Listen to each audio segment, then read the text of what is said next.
President David Granger told media operatives today that he is satisfied that Garrett does not need to be disciplined for her actions, but he called for a general purge of the local vocabulary.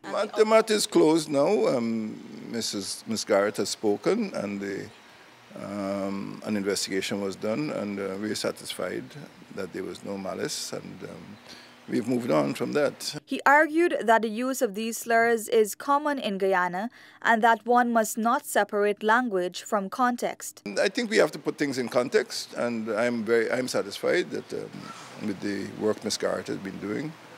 She's a professional officer in the ministry, and I'm convinced, I'm satisfied that the word that was actually used was not done with any malice. And as I said, we've moved on from that.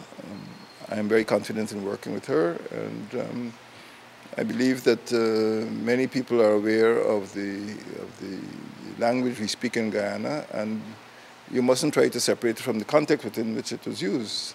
Granger further argued that other persons use similar slurs and that the practice is quite normal. You know, we have to have a campaign to purge our vocabulary of those slurs. I mean, I don't want to call names because you might just quote me, but there are places in the hinterland which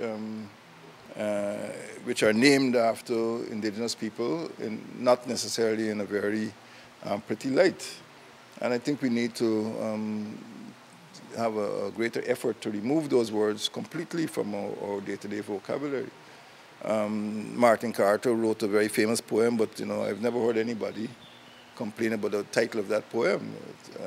It might be very painful to people of that ethnicity to refer to the place where they grew up as, you know, the N-word. You know, people get in trouble in the United States media for using the N-word. You know, so we have to look at it in context. As I said, there was no malice intended, but we perhaps need collectively to purge the language completely of those slurs. Screenshots of the conversation, which went viral on social media last month, show Garrett using a racial slur to describe employees at the Ministry of the Presidency.